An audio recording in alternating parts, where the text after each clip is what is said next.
ఓం లక్ష్మీ గణపతి నమః. సర్వసిద్ధి వెంకటేశ్వరాయ నమః.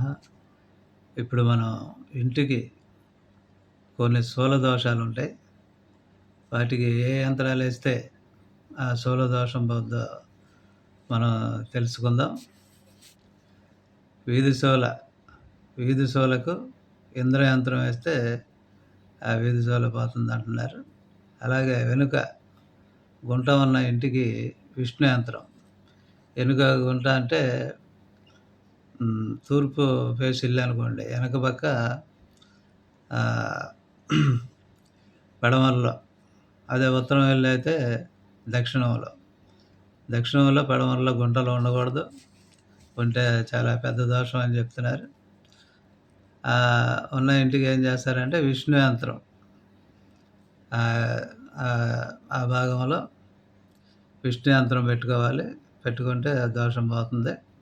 అలాగే స్తంభం, గుమ్మానికి ఎదురుగుండా వేరే ఇంటి స్తంభం ఉంటే అది స్తంభ దోషం కింద చెప్తున్నారు కాబట్టి స్తంభ దోషానికి బ్రహ్మ యంత్రం పెట్టుకోవాలి. బ్రహ్మ యంత్రం పెట్టుకుంటే ఆ స్తంభం దోషం పోతుంది. అలాగే గుమ్మం ఎదురుగుండా కరెంటు స్తంభం కూడా ఉండకూడదు. అలాగే శివదృష్టి గల ఇంటికి, అంటే మన గుమ్మం ఎదురుగుండా శివాలయం ఉందనుకోండి, 100 మీటర్ల అవతల ఉండాలి శివాలయం. దగ్గరలో ఉంటే మాత్రం ఈశ్వర యంత్రం పెట్టుకోవాలని యంత్రశాస్త్రం చెప్తుంది.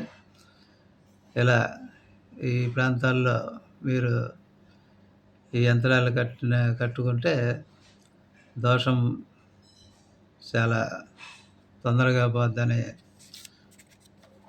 మన పురాణ గ్రంథాలు చెప్తున్నాయి కాబట్టి ఇంకా వేరే అవి పాట కొట్టడం, ఈ పాట కొట్టడం అది ఇది చేయకుండా ఈ యంత్రాలు పెట్టుకుంటే ఆ దోషాలు పోగొట్టుకోవచ్చు.